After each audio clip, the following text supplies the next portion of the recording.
9월 달처럼 평가원에서 영어를 출제를 했다가는 네네. 여러 가지 지적들이 이제 생길 수가 있을 겁니다. 문제는 안녕하십니까 여러분. 오늘은 대한민국 최고의 입시 전문가시죠. 경로학원 하늘교육의 임성호 대표님과 9월 모평 결과를 한번 빠삭하게 분석해 보도록 하겠습니다. 대표님, 9월 모평 결과 분석이 이미 끝나셨잖아요. 이거 한마디로 딱 이번에는 이렇다. 특징적인 게 뭐가 있었을까요? 우선 올해 영어는 어렵게 출제될 것이다. 9월보다. 네네. 그리고 국어 수학 점수로 놓고 봤을 때는 금년도도 상위권은 이과 학생들이 국어 수학에서 이렇게 출제되면은 상위권은 거의 싹쓸이 분위기로 간다. 아, 이과가? 네. 그러면은 네. 전년에 이어서 금년도도 만약에 이렇게 출제가 된다라고 하면은 이과에서 문과 정시 겹쳐 지원은 우려 포인트가 될 정도가 될 수도 아니 있다. 대표님, 그럼 문과는 어떻게 살라고 왜 이렇게 문과 친구들을 괴롭히는 겁니까? 그래서 문과 상위권 예. 학생들이 상위권 대학 학과에 원서를 낼 때는 좀 신중하고 좀 조심스러워져야 되고 또 눈치도 좀 봐야 되고 이런 분위기일 거는 같습니다. 이과생들이 얼마나 몰려오는지도 이제 시시각각 그걸 체크를 해서 좀 지원할 필요도 있을 것 같은데요. 자, 그러면은 이제 구평 분석을 해가지고 앞으로 수능 예측이 또 중요한 거잖아요. 그러면은 가장 변수가 될 과목이 뭐가 있을까요? 일단 뭐 선택 과목에 있어서 문과 이과의 어떤 성적 차이가 가장 크게 나는 과목은 변함이 없고 예, 근데 예. 문제는 올해 국어가 제가 봤을 땐 통합 수능 2년차, 1년차에서도 조금은 예상은 했지만 예상보다는 조금 진행 속도가 좀 빨라지는 것 같습니다. 이과 상위권 학생들이 오. 급격하게 국어 점수에서 잘 나오는 언어와 매체로 쏠림 현상이 이쯤 되면 조금 강도가 높다. 그리고 작년 이제 9월 달이 이제 평가원 시험으로서는 수능에서 마지막으로 보는 거기 때문에 고3 수험생들에게는 어떻게 난이도가 나올 것인가에 대한 예측이 될 수가 있고 그다음에 수험생들의 어떤 상황의 어떤 그 판이 바뀌어져 있기 때문에 선택 과목에 따라서 어떤 점수 차가 어떻게 될 것이다라는 어떤 예상 이런 부분들이 이제 될 수가 있는 거고 고등학교 1학년, 2학년, 내년도 2, 3학년 올라가는 학생들에게는 앞으로 내가 선택 과목을 그럼 뭘 해야 되는 것인지에 대한 명확한 가이드라인이 나올 수가 있는 거고 그러면은 뭐 겨울 방학 때부터 뭘 대비를 해야 될 것이다 이런 어떤 지침이 될 수가 있을 겁니다. 그래서 우선적으로 한번 짚어보면은 국어가 전체적으로 보면은 한 65.9% 정도는 조금 쉽다라고 하는 합법과 작문을 선택을 합니다. 그런데 이거를 문과, 이과로 나눠서 한번 생각을 해보게 되면은 지금 이과생들 같은 경우에 작년도 9월 달에 언어 매체를 선택한 과목이 35.6%였는데 금년도에 지금 44.9%, 45%죠. 그러면은 이과생의 절반이 그 어려운 언어 매체로 가 있다. 지금까지 평가원 모의고사하고 작년도 수능에 있어서 단 한 차례도 언어 매체가 합법과 작문에서 같은 원점수를 맞고 같은 100점, 같은 90점을 맞고도 언어 매체 선택한 학생들이 뭐 3에서 5점 정도 더 앞서갔었습니다. 그러니까 우수한 학생들이 많이 몰려져 있는 곳이 언어 매체로 특정이 됐던 거죠. 그러면은 금년도에 이과 학생들의 거의 절반이 지금 언어 매체로 가 있다는 얘기는 국어 과목에서 상위권 학생들이 지난해보다 대거 이과 학생이 많아진다는 얘기가 되는 거죠. 그러면은 수학도 이과가 우수한 학생들이 많고 국어마저도 이과가 많다라고 하면은 어떻게 보면은 문과 학생들에게 전략적인 과목이라고 생각을 했던 국어마저도 이과 학생들에게 상당히 상위권 자리는 내줄 수 있는 상황판이 되어져 있다라는 게 일차적인 어떤 그 특징입니다. 대표님, 이거는 그럴 수도 있는 게 아니라 거의 뭐 불보듯 뻔한 수준인 것 같은데. 그래서 작년도에는 이과 학생들이 한 35% 정도를 차지를 했을 때도 한 60%대 정도가 언어 매체 선택한 학생들이 전체적으로 1등급을 차지한 것으로 저희가 추정이 되는 데이터를 지금 보고 있는데 이번 9월 같은 경우 저희 회사로 놓고 보면은 지금 현재 한 76.4% 거의 80% 가까운 학생들이 국어 1등급에서 언어 매체를 선택한 학생들이 지금 현재 차지하고 있는 것으로 보여진다라는 거. 이건 사실은 거의 80%가 국어에서 상위권은 언어 매체고 그 중에서도 지금 현재 이과에서는 한 5% 정도 이과생들인데 반해서 문과생들 중에서 언어 매체를 선택한 학생은 한 27%밖에 안 되는 거죠. 그러면은 전체적인 수치로 놓고 봤을 때는 이과가 상당 부분 지금 현재 거의 한 80%까지 갈 가능성도 좀 배제할 수 없을 정도로 그만큼 국어 과목이 지금 이과생들에게서는 높은 고득점이 쏟아져 나올 수 있는 환경으로 좀 가 있다라는 게 일단 첫 번째 특징인 거고 그 다음에 두 번째로는 문과 수학이 지난해에 비해서 한 3% 정도 줄어서 이제는 한 절반 정도가 문과고 절반 정도는 이과로 형국이 이제 밸런스가 맞춰져 버렸습니다. 예전에는 그 문과가 오히려 좀 더 많았던 상황인데 금년도는 이제 상황이 바뀌어지는 형국으로 이제 가고 있는데 이과가 어떻게 보면은 상위권도 많고 전체적인 수치로 놓고 봤을 때는 이과가 많아졌다. 그러면은 이과가 많아졌기 때문에 수치상으로 놓고 봤을 때는 이과의 1등급, 2등급이라 이 수치도 지난해보다 더 많아진다는 얘기가 되는 거죠. 수치 예. 자체가 지금 높아지고 있기 때문에. 또 한번 지켜볼 게 그 9월달 상을 놓고 봤을 때 문과 학생들 중에서 이과 수학으로 하는 것이 유리하지 않겠냐 해서 미적분으로 갈아타야 되는 거냐 아니냐 이렇게 걱정을 하고 그랬었는데 지금 한 1% 정도 늘었네요. 작년도 9월달에 비해서. 작년도 9월달이 한 4.3%, 올해가 한 5.9%. 문과 학생인데 미적분을 선택한 학생의 비율 예, 예. 한 1.6% 정도대가 좀 늘어난 걸로 있는데 학생 숫자로 보면은 한 2,300명이 늘었고 문과 학생이지만은 이과 미적분을 선택해서 공부를 하는 학생이 지금 시험을 받던 학생은 지금 이번에 1,607명, 한 10,000명 정도가 네. 전국에서 문과 학생이면서 이과 수학을 선택을 하는 학생들인데 그럼 이 규모를 어떻게 봐야 될 것이냐. 물론 수학에서 중위권이나 중하위권 정도 되는 학생들이 이과 수학을 갈아탄다라고 하는 것은 사실 굉장히 어렵고 그건 부담 때문에 못하는 예, 거죠. 예. 그러면은 상위권 학생들이 한 4.3%에서 한 5.9%, 8,300명에서 1,600명으로 늘어난 거는 그렇게 우려할 만하게 늘어났다 이렇게 볼 수는 없습니다. 현재까지 보기에는. 그러니까 한 8,300명에서 10,000명 정도, 한 2,300명 정도 늘어났는데 그러면은 지금 현재 학년 고1, 2들한테 던져주는 메시지는 일부가 지금 갈아타고 있는 거는 사실인데 급속도로 이쪽으로 가고 있는 분위기는 아니다라는 것은 이제 사실은 이 숫자로 놓고 봤을 땐 그렇고. 네. 근데 제가 여기서 이제 계속 궁금했던 게 문과이면서 이과 수학으로 갈아탔던 학생들 중에서 상위권 학생이 어느 정도였을 것인지를 계속 그 모의고사를 통해서 추적을 해보면은 저희 회사에서 추정을 해보면은 문과에서 이과 미적분으로 갈아탄 학생들 중에서 모의고사 등급이 4등급 이하대로 나타나는 게 거의 87%입니다. 오. 그러면은 최상위권이 움직여가는 것은 전체 10,000명 중에서 1등급 학생은 사실은 거의 없을 정도고 아, 그런가요? 들어와 본들 한 3% 내외대 정도대로 추정이 된다라는 거. 상식적으로 생각해보면 진짜 공부를 잘한 친구들이 옮겨갔을 것 같은데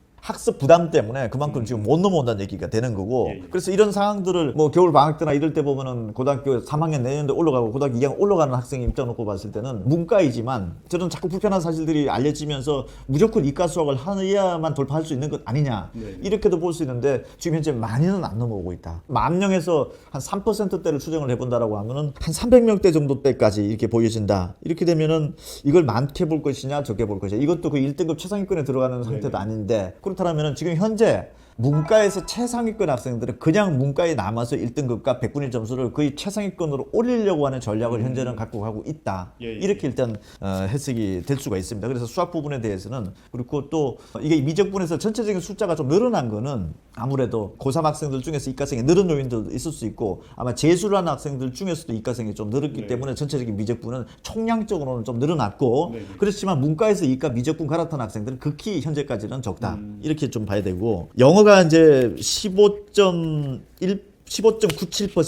16% 정도대가 지금 영어가 나타났는데 네. 1등급이 9월 달이 15.97%가 나타난 거는 2018학년도 지금 올해까지가 영어가 절대평가가 6년 차인데 이런 수치가 나와본 적이 없습니다. 그쵸. 그래서 6만 1,000명이 나왔는데 1등급이 6만 1,000명이다. 90점 넘는 학생이 서울 시내 4년제 대학 모집 인원이 7만 6천 명인 걸 비교해 보면 거의 80%입니다. 네. 그러면은 영어 1등급 이렇게 출제된다라고 하면은 영어 1등급을 가지고서는 변별력에 서울 소재 대학은 없다는 얘기가 되고 네, 네. 2등급까지도 13만 5천 명이 나왔는데 수도권 소재 대학의 선발 인원이 13만 1,000명이 다 넘어가는 거죠. 2등급까지도. 그러면은 만약에 9월 달처럼 출제가 영어가 된다라고 하면은 예. 올해 수능 시험은 국어하고 수학하고 탐구로 세 과목으로 압축이 되는 거죠. 예, 예, 예. 그러면은 문과 같은 경우에는 수학마저도 조금 전략 과목에서 벗어나는 과목이다라고 하면 국어하고 사탐이 되는 상황이 되는 거고 이과 같은 경우에는 영어가 쉽게 되면 쉽게 출제될수록 수학도 점수 인플레가 높게 되는 거죠 지금 네. 통합수능에서는. 그 다음에 국어마저도 이과의 점수 인플레가 지금 발생할 가능성이 높아졌다라고 네. 하면은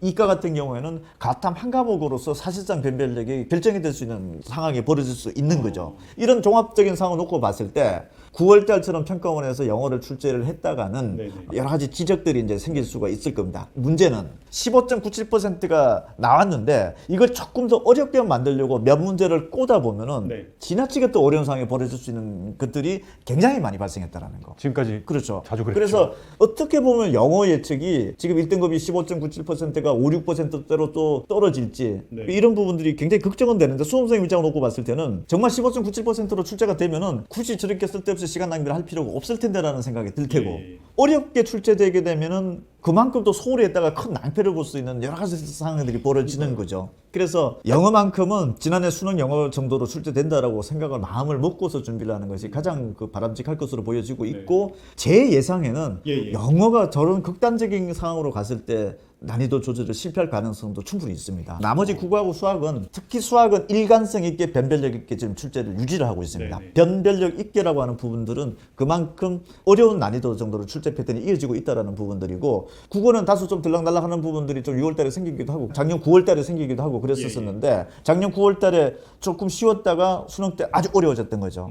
이런 현상들이 국어하고 수학에서 두 개의 과목 중에서 만약에 9월달 수준 정도로 출제가 된다면 수험생은 덜 불규칙하게 좀 받아들일 테고 네. 근데 영어 과목 같은 경우 굉장히 불규칙한 현상이 발생할 가능성이 높다라는 건데 이래나 저래나 어쨌든 국어가 1교시를 접해야 되는 거기 때문에 네. 국어 1교시는 9월달 수준만큼 그거보다 어떻게 보면 조금 더 어렵게도 출제될 수 있다는 마음가짐을 가지고 대비하는 것이 좀 바람직하지 않을까 할 정도로 지금 현재 예. 9월달은 보여지고 있습니다. 아, 지금 짧고 아주 임팩트 있게 9월 평가원 분석을 해주셨는데요. 지금 제가 봐도 영어는 15.97%는 이거는 너무 많이 나온 것 같아요. 아마 기존에 9월달에 나왔던 것보다는 더 어렵게 나오지 않을까. 그러지 않으면 시험 보는 뭐 변별의 의미가 거의 없어지는 거니까요. 그러니까 상식적인 거로서 어렵게 이제 출제될 거 예상이 되는데 예. 그 어렵게 정도가 제가 수능을 여러 해 보면서도 이게 참 어려웠습니다. 급등락이 클 때 이 부분이 너무 지나치게 또 어렵게 출제되지 않을까라는 어떤 그 걱정은 좀 되죠. 그 왜냐면은 또 9월을 이렇게 쉽게 내잖아요. 그럼 학생들이 아 이렇게 쉽게 또 나오겠구나 해서 공부를 안 해버리니까 그러니까 막상 가가지고 약간만 올려도 아 너무 어렵다. 그런 근데 일들이 수험생들 많이- 입장에서 사실은 정말 최고점 정도 이상 아닌 학생들은 이렇게 쉽게 좀 공부를 등한시 하기는 좀 어려울 텐데 요즘에 학생들이 선생님들의 얘기를 들어보면은 아주 최고의 난이도 어려운 부분의 문제는 사실 영어는 건드릴 필요가 없는 거죠. 네. 그게 그냥 어차피 뭐 90점 맞아는 100점 맞아 똑같은 거니까. 근데 문제는 중간 정도 난이도 이상에서 한두 개를 꼬아버렸을 때 이게 학생들에게 어떤 오는 충격은 대단히 큰 것으로 보여지고 있고 문제를 이게 중간 정도 난이도에서 한 두세 개만 이렇게 뭔가 좀 변화를 준다 하더라도 이게 그 여파는 사실은 좀 기대했던 것보다 훨씬 크게 나타날 수도 있고 이럴 텐데 아마 이런 부분들이 평가원에서는 아마 어떻게 보면 영어가 굉장히 고심이 큰 과목이 될 가능성도 높습니다. 이게 난이도 예측이 너무 좀 랠리가 컸습니다. 지금 이게. 국어나 수학도 보면은 특히 국어 과목을 보면은 이게 문제를 뒤에서부터 거꾸로 푸는 거죠. 45문제가 있는데 뒤에 11문제 선택 과목부터 먼저 풀고 난 다음에 앞부분으로 올라왔던 대부분의 거의 80% 이상의 학생들 그런 식으로 문제를 풀고 있는데 가다가 보면은 갑자기 11문제가 출제되는 언어 매체 합격과제 한번 선택 과목에서 평범하게 넘어가야 될 것들이 한 두세 문제가 장벽에 부딪혔다. 이랬을 때가 이제 문제가 발달이 되는 거고 전체적인 난이도 놓고 봤을 때는 독서나 문학 파트가 그다지 어렵지 않은 부분의 문제들조차도 영향을 받았던 얘기를 많이 하고 있습니다. 그래서 특히 1교시는 평상시에 조금 한 중간 정도 난이도 이상 내가 충분히 이 문제는 절대 장벽이 없어야 될 정도의 시간대고 여기는 무난히 넘어가야 될 부분들인데 여기서 락이 딱 걸려왔을 때에 대한 어떤 비상 상황에 대한 대비 이 부분이 굉장히 중요하고 그래서 지나치게 어려운 어떤 고난도의 킬러 문제보다는 우리가 흔히 얘기하는 중킬러 문항 이런 부분들이 참 중요하고 본인이 문제 풀어가는 어떤 그 시간과 어떤 그 패턴의 어떤 그 단계가 있는데 이 단계에 의해서 뭔가 락이 들어왔을 때 블로킹이 들어왔을 때 이걸 어떻게 잘 넘어갈 수 있느냐 이게 핵심인 거고 현재 고1, 2학년들도 이런 부분들을 생각을 해야 되고 남아있는 고3 수험생들도 이런 부분들을 어떻게 보면은 중간 난이도 정도 문제에서 수능은 결판나는 게 대부분이다라는 거. 그 말씀하신 거를 딱 좀 종합을 해보면은 결국 대학을 가르는 과목이 국어가 될 가능성이 높다라고 이해를 해도 될까요? 문과 같은 경우에서는 국어가 굉장히 절대적으로 중요하죠. 그리고 또 이과 같은 경우에도 일단 영어 절대평가니까 또 그렇고 수학은 너나 나나 점수가 좋은 과목이 돼 있는 거다 라고 하면은 이과 같은 경우에 남아있는 과목은 비중으로 놓고 봤을 때는 국어 과목이 대단히 중요한 과목으로 돼 있는 거죠. 그래서 문과든 이과든 1교시 국어를 또 어떻게 넘어가느냐 이런 부분들이 금년도도 뭐 그대로 재현될 것으로 보여지고 국어 중에서도 아까도 말씀드렸듯이 항상 어려워하는 독서 파트에서 과학기술 지문에 이런 부분들을 철저하게 대비하는 것도 중요하지만 9월 평가 모의고사를 봤을 때 여러 선생님들이 하는 그 내용을 제가 들어보면은 그 11문제 나오는 쉽게 넘어갈 수 있던 부분들에 있어서 뭔가 어려움을 봉착했을 때 이 돌파가 정말 쉽지 않을 것이다. 이런 부분들을 했는데 실제 우려했던 것이 실제 상황으로 벌어지기도 하고 그랬습니다. 그러면은 또 이제 9월 평가원 이야기를 하면서 이 얘기 안 해볼 수 없거든요. 재수생. 재수생이 어느 정도 지금 가세가 되었고 영향 어떨까요? 재수생이 이번에 15만 7천 명이 나왔는데 최근 한 10수년 동안에 15만 명대가 넘어간 적이 거의 없습니다. 2008학년도에 한번 있기도 했었는데 그때보다도 지금 현재는 단단히 숫자로 놓고 봤을 때 15만 7,791명이니까 그때 2003학년도가 15만 7,500명에서 그때보다 사실 높은 거고 예전에 한창 재수생이 많았을 때 여기 좀 수험생 학부모님들이 한 90년대 학번 정도 때라고 하면 그때는 한 30만 명대 그다음에 뭐 한 2000학번 때가 한 20만 명대 정도 때가 재수생이었는데 그러다가 이게 한 4만 명대로 계속 떨어졌었죠. 근데 이번에 갑자기 15만 7천 명대까지 높아진 건데 수능 시험장에서 31.1%가 재수생이다. 26년 만에 제일 높은 수치입니다, 이게. 근데 26년 전 그때는 애초에 학생 수 자체가 많았잖아요, 엄청. 네네. 지금 학생 수 워낙 줄다 보니까 재수생도 준 건데 그런 거 감안해 보면은 역대 최고 아닌가요? 그 당시에서는 수능이라는 게 대단히 중요하고 절대적인 거죠. 네네. 지금은 수능이 중요해졌다라고 하지만 사실 서울 주요 대학의 40%까지 높아진 것이지 지방권 소재 대학은 아직도 정시 선발 비중이 10%대밖에 안 됩니다. 네네. 그런 상황을 놓고 봤을 때는 과거에 비슷한 비율로 31.1%까지 갔다. 절대적인 숫자는 줄어든 거는 학생 수가 줄어들었기 때문에 그런 거고 어차피 수능 점수는 수능 보는 학생들끼리의 상대평가이기 때문에 비율 자체가 31%까지 갔다는 얘기는 그게 사실상 역대 최고의 비율로 가 있다. 이렇게 해석을 해야 되는 거고 그렇다면은 재수생의 영향력은 수능에서 아무래도 고득점 예전에 자료가 공개되고 이랬을 때는 전체 국어하고 수학에서 1등급에 차지하는 비율 자체가 거의 절반 가까이가 재수생들이었습니다. 전체 수능에서 재수생의 응시는 30% 정도 때밖에 안 되는데 1등급에서 차지하는 비율 자체는 거의 50%였다라는 거죠. 근데 지금 상황에서 이게 얼마만큼 더 변화가 됐는지에 대해서 명확한 수치가 지금 공개는 안 되고 있긴 하지만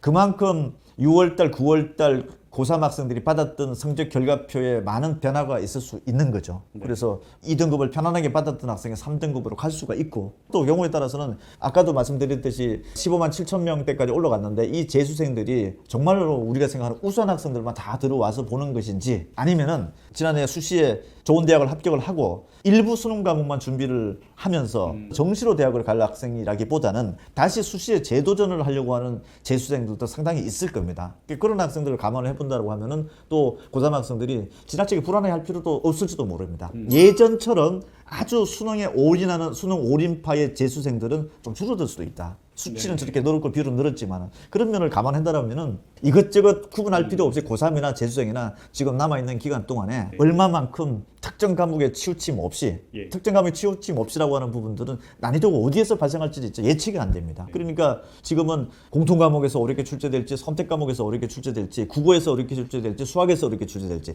상황에 따라서는 그의 수능은 그 한 과목이 결정날 가능성은 굉장히 높은 거죠. 그러니까 뭘 포기하고 이쪽을 하고 이런 것보다는 상위권이 됐든지 중위권이 됐든지 어떤 그런 점수 분포대가 나타난다라는 거. 그래서 수학도 예전 같으면은 한 4, 5등급 맞으면 인서울대학 문과 학생들은 못 갔는데 지금 4, 5등급 맞고도 문과에 가는 대학들이 지금 속출하고 있기 때문에 정시에서도 끝까지 특정 영역의 과목을 좀 포기하지 않는 게 통합수능에서는 대단히 중요하고 영어가 절대평가제로 전환된 상황에서는 더더욱 중요하다. 그래서 점수가 좀 낮게 나오더라도 그 점수대 이상을 뭐 최소 유지 이상을 해준다라고 하면은 그게 도움이 될 수 있는 과목으로서 될 수 있다는 거죠.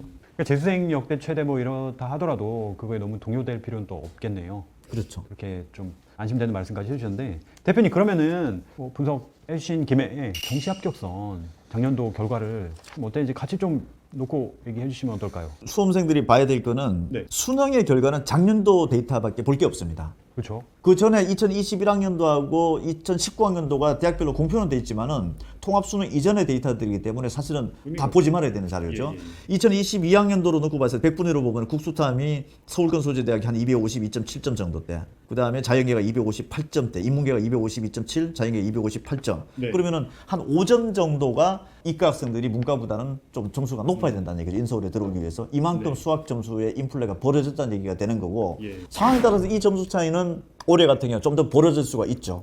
왜냐하면 국어에서도 고득점자가 이과 학생들이 많아질 수가 있기 때문에 그러면은 인문계하고 자연계 점수 격차는 조금 더 벌어질 수가 있고 지난해보다 합격선보다 조금 더 낮은 점수를 받고 문과에서 합격하는 사례가 나타날 수가 있는 거죠. 그만큼 국어의 고득점자들이 저쪽으로 뺏겼기 때문에 수학도 점수가 낮아지고 국어마저도 점수가 더 낮아지는 상황이 만약에 벌어진다라고 하면은 문과의 합격선은 지난해보다는 좀 더 내려갈 수도 있습니다.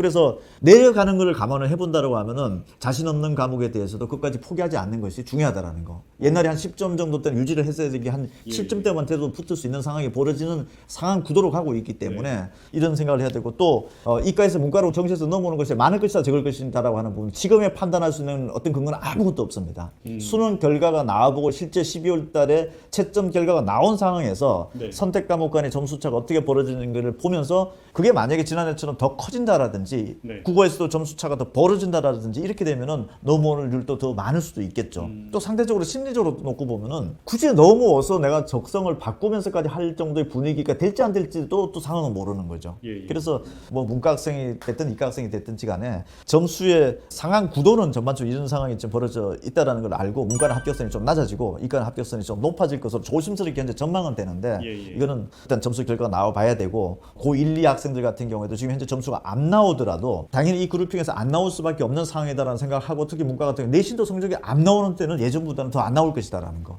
그래서 이런 내신 합격성도 그렇고 정시 합격성도 그렇고 이 텀을 잘 한번 보시면서 끝까지 포기하지 않는 것이 중요하다고 봅니다. 수능 점수 발표 나온 다음에 대표님 방송 또 한번 하셔야겠는데요? 근데 그때는 수험생 학부모님들도 대단히 중요합니다. 그래서 요즘에는 수능이 끝나고 나서 바로 저희도 입시 설명회를 하고 수험생 입장에서 전국의 모든 대학의 데이터가 필요하기 때문에 저희는 전국의 모든 데이터를 설명회 현장에서 자료를 다 어떻게 보면 다 드립니다. 그게 온라인이 됐든 오프라인이 됐든 설명회를 통해 다 드리는데 그런 부분들을 잘 정리를 하셔서 목표하는 대학에서 어떤 스펙트럼을 좁혀놓고 보시면은 어떻게 보면은 복잡한 입시인 것 같지만 굉장히 단순하고 자신감도 생길 수도 있고 또 결정을 좀 빠르게 하실 수도 있을 겁니다. 그래서 특히 뭐 어머님뿐만 아니라 아버님들께서도 이 수치적인 부분들을 많이 제공해 주는 그런 어떤 회사에서 하는 설명이나 이런 부분들은 굉장히 많이 수치를 참고를 해야 되고 버리지 말고 잘 좀 관리를 하고 또 이게 수치가 마치 여론조사 하듯이 시기별로 계속 달라지는 패턴들입니다. 이게 그래서 수능 보고 나서 또 논술 시험 보고 나서 수시 발표하고 나서 정시 원서 접수 직전 그 사이에 또 수능 점수 발표 이런 어떤 상황대별로 수험생들의 이동이 굉장히 달라집니다. 심리도 달라지게 되어 있고 그때 상황에 따른 어떤 데이터를 많이 공개를 좀 해주는 회사의 것들도 참고하시면은 정말 몇 점이라도 손해를 보지 않을 가능성이 높습니다. 대표님 혹시 그 회사가 이름이 종으로 시작하나요? 저희 종합원에서는 당연히 저희 스태프들도 그렇고 연구원들이 다들 데이터를 철저하게 공개를 하면서 이런 부분들에 대해서 좀 그 강조를 많이 하기 때문에 저희 데이터들도 아마 참고를 하시는 것이 어떻게 보면은 뭐 수십 시간을 투자를 할 것들을 불과 한 몇십 분 안에 해결이 될 수도 있는 어떤 그런 장점들도 있습니다. 그래서 그런 부분들도 잘 정보를 취합을 하셔서 아까도 말씀드렸듯이 정말 어렵게 공부했던 학생들인데 정말 이런 판단 하나 때문에 그 결정 하나 때문에 점수 손해를 보지 않게끔 하는 것은 대단히 중요합니다. 그럼 그 말씀은 나중에 데이터가 다 분석이 끝나고 나면은 또 이제 방송에서 좀 세세하게 설명 도움될 수 있게 해주실 수 있다는 말인가요? 바로 해드리겠습니다. 아 정말요? 네. 아 지금 바로? 아니 그때 네 좋습니다. 아 여러분들 굉장히 큰 응원이 되네요. 어쨌든 이렇게 바쁘신데 불구하고 9월 평가원 이야기까지 제가 지금 말씀 듣다 보니까 제가 막 떨려요. 수능 막 얘기하고 제가 올해는 수능 직접 치르지 않는데요. 네, 코로나고 하기 때문에 거리두기도 뭐 해야 되고. 근데 이 9월 평가원 얘기 분석 어떤 과목이 뭐 어떨 거다, 뭐 난이도가 어떨 거다. 난이도 올해 또 쉽지 않을 거라고 지난번 영상에도 말씀해 주셨기 때문에 지난번에 올라갔던 그 영상도 여러분들이 참고해 주시면 좋을 것 같은데요. 참 저도 이런데 지금 학부모님들은 얼마나 좀 긴장이 되고 애가 타시겠어요. 수능 시험장에서 시험 자꾸 보지 마시죠. 허수돼가지고 괜히 수치 왜곡할 수 있기 때문에. 이게 저는 지금 순간 대표님이 저를 걱정해 주는구나. 저 강성태 저 공신이 매번 저렇게 뒤집어 쓰고 하루 종일 그 진짜 힘들고 진이 다 빠지거든요. 도시락 진짜 싸가지고 막 저도 막 떨려요 가면은. 너무 피곤하고 한데 바쁘고 한데 이제 그만할 때 그게 아니라 우리 데이터 분석하는데 지금 자꾸 그 에러 생길 수 있는 거니까 한 명이라도 더 이게 장인 정신이 있네요.